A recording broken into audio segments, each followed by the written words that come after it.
Assalamualaikum warahmatullahi wabarakatuh. Selamat sore mahasiswa-mahasiswi semua. Bertemu lagi dengan saya Ibu Yusnia Budiati dalam mata kuliah PTIK. Nah, untuk minggu ini kita sudah masuk di pertemuan 4 ya. Di pertemuan ini kita akan membahas tentang new digital technology atau teknologi digital apa saja yang terbaru.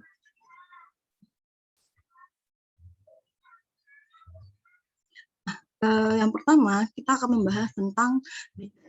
Nah, sebelum kita membahas tentang big data, kita ketahui dulu tentang perkembangan data. Nah, dulu kalau kita menggunakan yang namanya media penyimpanan, maka biasa kita menggunakan hard disk atau flash disk gitu ya, atau kalau dulu pernah namanya disket. Nah, di sana kita bisa melakukan penyimpanan data. Nah, mengolah data-data yang kecil kemudian berkumpul menjadi data yang besar atau big data. Ya, jadi malah untuk kapasitas penyimpanan sekarang, karena kita sudah masuk ke teknologi big data, kapasitas penyimpanannya juga semakin besar. Kalau dulu kita mungkin untuk ukuran data 1 terabyte gitu ya, 1 terabyte atau 1000 giga itu sudah sangat besar gitu ya. Tapi sekarang dengan adanya teknologi big data gitu ya, penyimpanan ini juga berkembang. Gitu. Contohnya, kalau dulu kita masih mengenal yang namanya 1 terabyte atau 1000 gigabyte.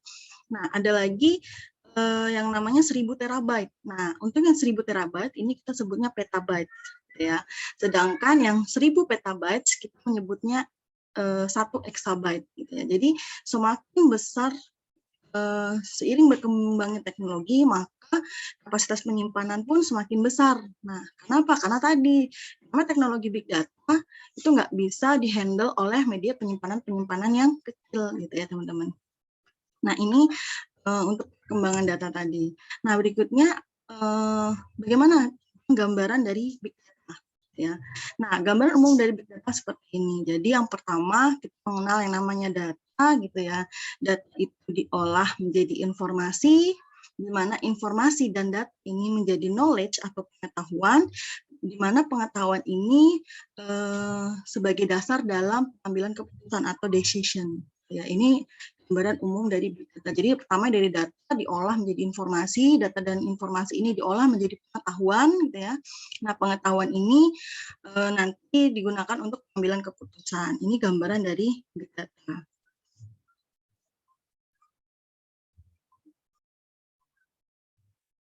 Nah, ini digital teknologi yang pertama kita akan membahas tentang big data. Ya. Menurut McKinsey Global tahun 2011, ya, big data dapat didefinisikan dengan data yang memiliki skala, volume, distribusi, velocity, keragaman atau variety yang sangat besar atau abadi, sehingga membutuhkan penggunaan arsitektur teknikal dan metode analitik yang inovatif untuk mendapatkan wawasan yang dapat memberikan nilai bisnis baru atau informasi yang bermakna. Jadi big data yaitu data yang memiliki skala atau volume yang besar gitu ya, memiliki distribusi data, memiliki keragaman data, gitu, dan membutuhkan penggunaan arsitektur teknik dan metode yang inovatif. Gitu. Itu yang disebut dengan big data. Nah, big data merupakan istilah untuk sekumpulan data yang begitu besar atau kompleks, di mana tidak bisa ditangani lagi dengan sistem teknologi komputer yang konvensional. Jadi, nggak bisa nih ditangani dengan komputer kayak biasa atau PC biasa, nggak bisa. Dia merupakan, dia bisa ditangani oleh yang namanya server, ya, biasanya untuk big data. Nah, ini biasanya di sini yang tadi ya, big data ada 6 V dan 1 V. Apa itu V-nya?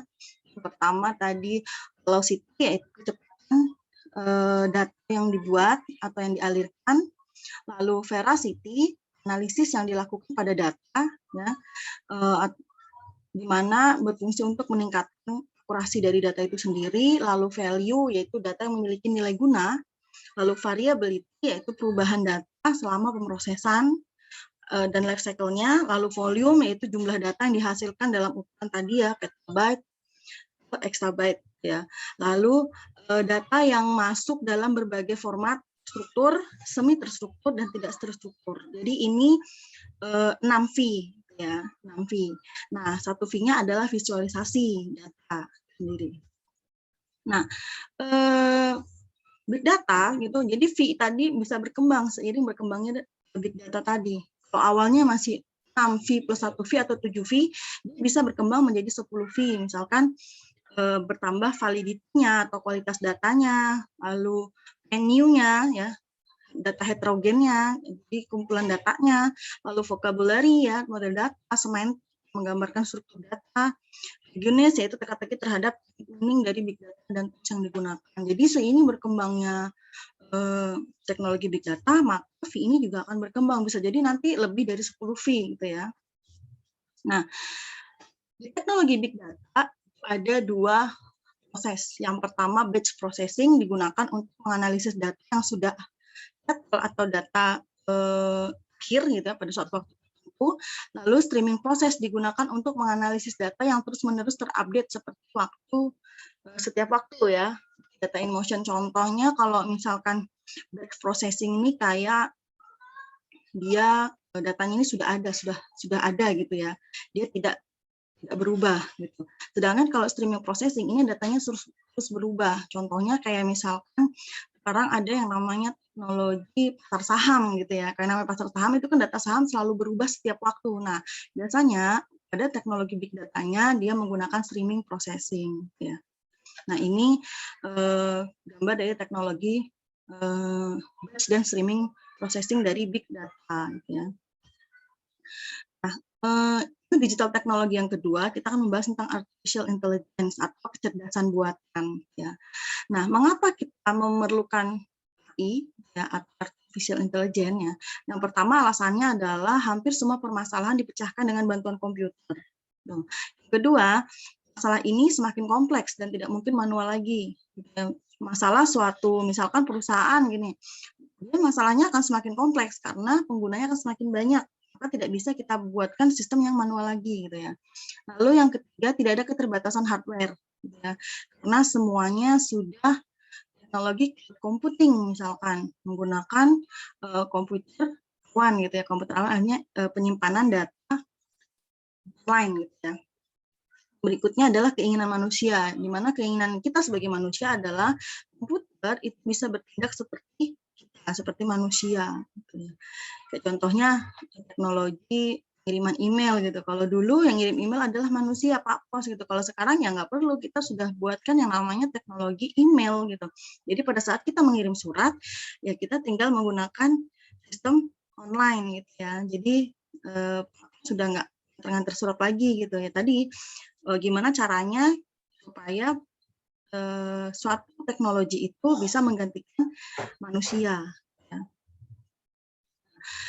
Itu artificial intelligence atau AI. AI mempelajari bagaimana membuat komputer melakukan sesuatu pada suatu kejadian atau peristiwa yang mana orang melakukannya dengan baik. Gitu.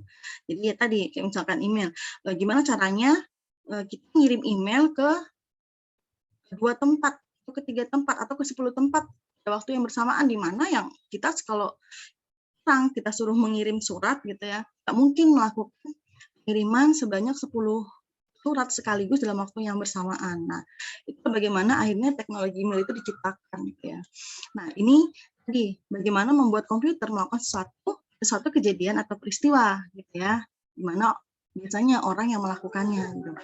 Nah, berikutnya definisi menurut si Simon, artificial intelligence merupakan kawasan penelitian, aplikasi dan instruksi yang terkait dengan pemrograman komputer untuk melakukan sesuatu hal yang dalam pandangan manusia adalah cerdas gitu ya.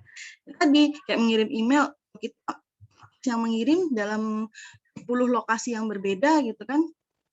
Makanya nggak mungkin gitu. Kalau yang bisa seperti itu berarti cerdas. Nah, itu menurut si Simon. Jadi teknologi AI itu seperti itu. Jadi apapun yang dilakukan oleh komputer dalam pandangan kita manusia itu cerdas gitu ya. Lalu berikutnya menurut Rich and Knight tahun 91, AI merupakan sebuah studi tentang bagaimana membuat komputer melakukan hal-hal yang pada saat ini dapat dilakukan lebih baik oleh manusia gitu ya. Jadi tadi baik, jadi kalau dulu manusia mengirim gitu kan secara manual, maka dengan adanya teknologi kecerdasan buatan AI email, misalkan kita buatkan teknologi email ya, dia akan diselesaikan dengan lebih baik oleh si komputer gitu ya. Nah, kategori definisi AI yaitu sistem that think like human. Artinya sistem yang bisa berpikir seperti manusia. Kedua adalah sistem yang berpikir rasional. Yang ketiga, sistem yang seperti manusia, gitu kan, yang bertindak seperti manusia, dan sistem yang bertindak secara rasional.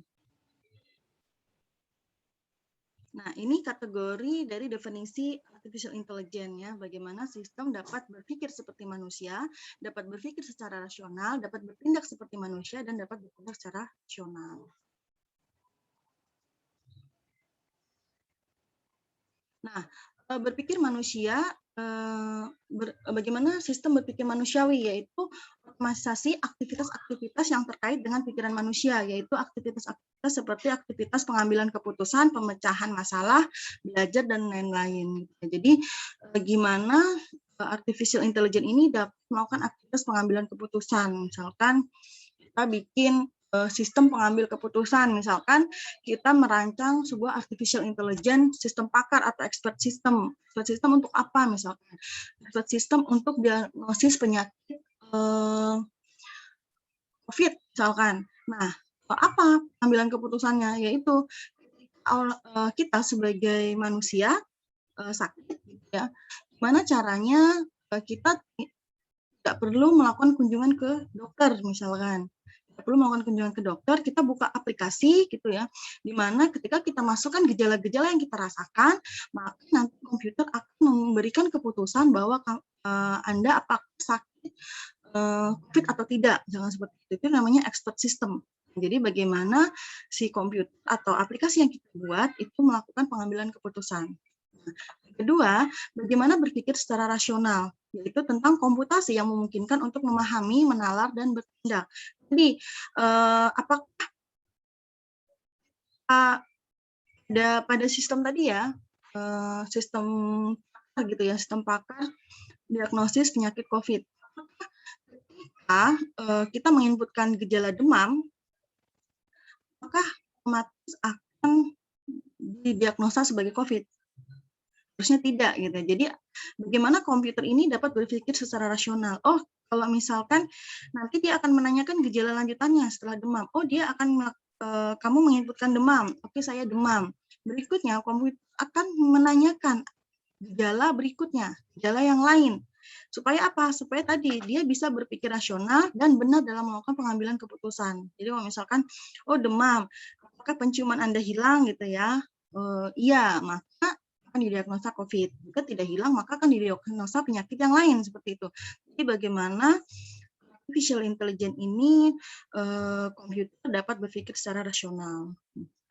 Nah, yang ketiga adalah bagaimana bertindak seperti manusia, yaitu seni membuat mesin-mesin yang melakukan fungsi-fungsi yang memerlukan kecerdasan bila dilakukan oleh manusia. Nah, contoh yang bisa bertindak seperti manusia ini yang tadi ya. Jadi bagaimana misalkan robot kita program supaya dapat melakukan apa yang kita mau. Misalkan, oh robotnya kita suruh bersih-bersih deh, maka ya robot itu harus bisa melakukan fungsi untuk bersih-bersih. Karena manusia bisa melakukan bersih-bersih gitu ya, maka robot harus bisa melakukan fungsi itu gitu. Atau misalkan buat robot yang bisa melakukan penciuman, misalkan sensor gitu ya. Oh, gimana caranya ketika ada pemadaman gitu ya, ada kebakaran misalkan. Nah, ada sensor yang bisa memberitahukan bahwa ini adalah kondisi yang bahaya, yaitu sensor asap misalkan. Nah, itu masuk ke dalam artificial intelligence gitu ya. Berikutnya bertindak rasional, yaitu perilaku cerdas dalam berbagai atau benda-benda buatan manusia yang tadi. Robot tadi misalkan kita buat suatu robot, nah bagaimana dia bisa berperilaku secara cerdas gitu ya. Nah, mengapa harus mempelajari AI? AI mempresentasikan bagian tengah atau inti dari ilmu komputer, dan AI mewujudkan suatu bentuk ketidakpraktikan dari komputasi atau karakteristik dalam matematika. Ya. Yang ketiga adalah AI mempunyai suatu kekuatan alami antar cabang ilmu, di mana bagiannya adalah ada ilmu sains, ada ilmu teknik gitu ya. di mana cognitive science adalah suatu perpaduan ilmu filsafat, linguistik, dan psikologi. Tadi misalkan kalau kita bangun yang namanya sistem pakar menggunakan aplikasi mobile misalkan, maka kita harus mempelajari dulu nih ilmu biologi, karena bagaimana virus itu bekerja gitu ya, bagaimana gejala-gejala dari sakitnya gitu ya, supaya kita bisa mengambil keputusan yang benar gitu. Nah, contoh teknologi AI yang terbaru adalah ini, ada yang tahu ini siapa? Ya, ini adalah si robot Rosie ya. Robot Rosie ini keluaran dari perusahaan Korea yang namanya Sidus X ya. Nah, Rosie ini adalah robot influencer atau robot Instagram. Jadi si perusahaan Sidus ini dia menciptakan si Rosie ini fungsinya sebagai influencer. Jadi dia robot. Si Rosie ini memiliki 800 mimik wajah dan gerakan gitu ya. Jadi bahkan baru rilis di Desember 2020 dia sudah mendapatkan hasilan dari endorsement sebesar 12 miliar gitu ya. Nah, ini teknologi AI yang terbaru ya. Jadi, bagaimana si perusahaan bisa memasukkan 800 mimik wajah ke dalam si robot Cozy ini dan 800 lebih gerakan. Maka dia hampir seperti manusia. Bahkan kedepannya direncanakan si Rosie ini dia akan dapat bermain dalam film atau iklan video gitu ya. Jadi dia sudah sangat baru nih si Rosie yang terbaru ya, yaitu robot influencer. Nah, bagaimana dengan sudut pandang AI? Nah, sudut pandang pertama adalah sudut pandang kecerdasan, yaitu kecerdasan buatan mampu membuat mesin menjadi cerdas, ya, berbuat seperti yang dilakukan manusia. Nah, dari sudut pandang penelitian, yaitu studi bagaimana membuat komputer melakukan sesuatu sebaik yang dilakukan manusia. Sedangkan dari sudut pandang bisnis adalah kumpulan peralatan yang sangat powerful dalam menyelesaikan permasalahan bisnis. Nah, dari sudut pandang pemrograman, yaitu kecerdasan buatan meliputi studi tentang pemrograman simbolik, problem solving, dan pencarian atau searching. Nah, ini sekilas tentang new digital technology yang kita bahas pada minggu ini, yaitu big data dan artificial intelligence. Oke, baik, sampai di sini perkuliahan kita. Saya tutup. Assalamualaikum warahmatullahi wabarakatuh.